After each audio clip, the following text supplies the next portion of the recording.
Tonton video ini sampai selesai agar Anda tidak gagal paham.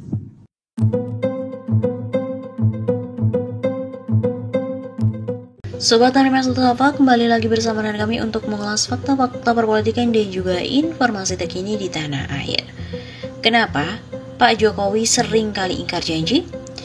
Profesor Singapura menyebutkan penyebabnya. Apakah itu? Pendanaan pembangunan ibu kota negara atau IKN dipastikan bersumber dari anggaran pendapatan dan belanja negara atau APBN dan juga sumber lain yang sah. Hal tersebut tercantum dalam Peraturan Pemerintah Nomor 17 Tahun 2022 tentang pendanaan dan pengelolaan anggaran untuk persiapan pembangunan dan pemindahan ibu kota negara serta penyelenggaraan pemerintah daerah khusus ibu kota Nusantara. Presiden Jokowi menerbitkan Peraturan Pemerintah atau PP Nomor 17 Tahun 2022 tentang pendanaan dan pemindahan ibu kota negara (IKN) serta penyelenggaraan pemerintah daerah khusus IKN Nusantara. Dalam sebuah salinan yang diterima oleh redaksi CNBC Indonesia pada Kamis 5 Mei, pemerintah menyebutkan bahwa dana pembangunan IKN bersumber dari APBN dan sumber penerimaan lainnya yang sah sesuai peraturan perundang-undangan. Dulu, pembangunan IKN dijanjikan tidak membebani APBN. Masuknya skema pendanaan APBN dalam pembangunan IKN ini membuat rencana pembiayaan berubah dari niatan semula. Soalnya, pada tahun 2019 Jokowi bahkan menjamin rencana pemindahan ibu kota tidak akan membebani uang negara. Saya sampaikan pada Menteri Keuangan bahwa agar tidak membebani APBN, akan kita cari skema khusus sehingga ibu kota jadi tapi APBN enggak terbebani. Ujar Jokowi sebagaimana tertulis dalam berita redaksi Kumparan pada Mei 6, 2019. Pernyataan senada kembali menguat pada awal tahun 2021 dalam pemberitaan tertanggal 9 Februari 2021. Kepala Bappenas Suharso Monoarfa memberikan sinyal kembali dilanjutkannya pembangunan IKN. Bila berjalan dengan sesuai rencana, kata Suharso, tahap awal pemindahan ibu kota bakal dimulai dari pembangunan sarana perumahan dan perkantoran.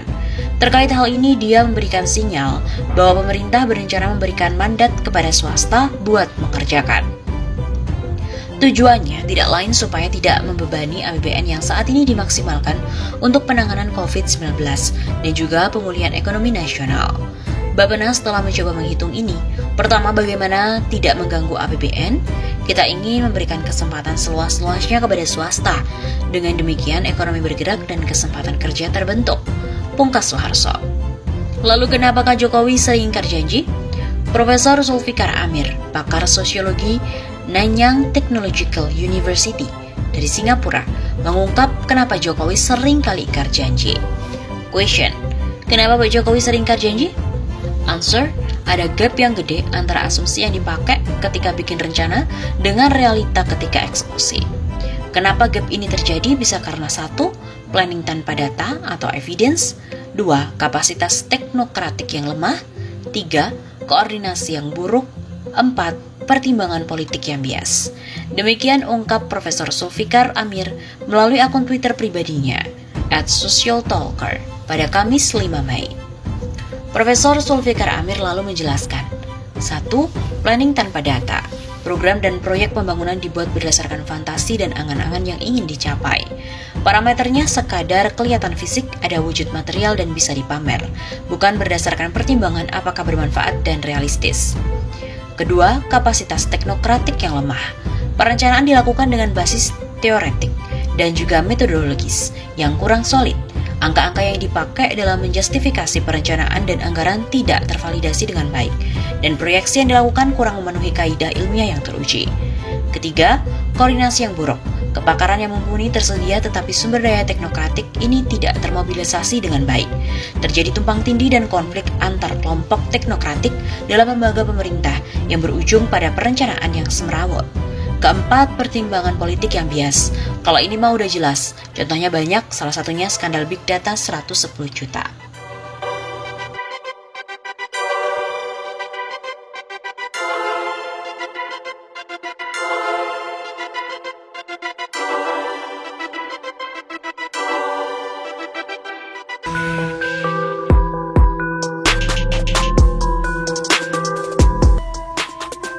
Aktivis gugat Undang-Undang IKN ke MK, sebut pemindahan ibu kota ini bentuk tirani dari kekuasaan. Suara lantang mantan Ketua Umum PP Muhammadiyah Din Syamsuddin menggelegar singgung soal aset negara di Jakarta.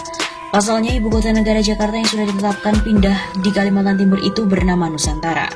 Menurut Din Syamsuddin, tidak ada urgensi dalam pemindahan ibu kota negara ke Penajam Pasar Utara, Kalimantan Timur. Segera kita gugat Undang-Undang Ibu Kota Negara itu ke Mahkamah Konstitusi, kata Din pada hari Kamis 20 Januari. Menurutnya, di masa COVID-19 di mana negara lebih berkewajiban memenuhi kebutuhan dasar, yakni kesehatan dan ekonomi rakyatnya, daripada memindahkan ibu kota negara baru. Dengan lilitan utang yang terus menggunung, keputusan memindahkan ibu kota adalah kebijakan yang tidak bijak. Din Syamsuddin juga sangat menyesalkan jika demi keputusan memindahkan ibu kota hingga menjual aset negara di Jakarta. Lebih dari itu, deklarator Koalisi Aksi Menyelamatkan Indonesia atau KAMI itu juga mengkhawatirkan kondisi lingkungan hidup yang terancam merusak demi keuntungan kaum oligarki. Pemindahan ibu kota negara adalah bentuk tirani kekuasaan yang harus ditolak. Begitu ucap Din Syamsuddin.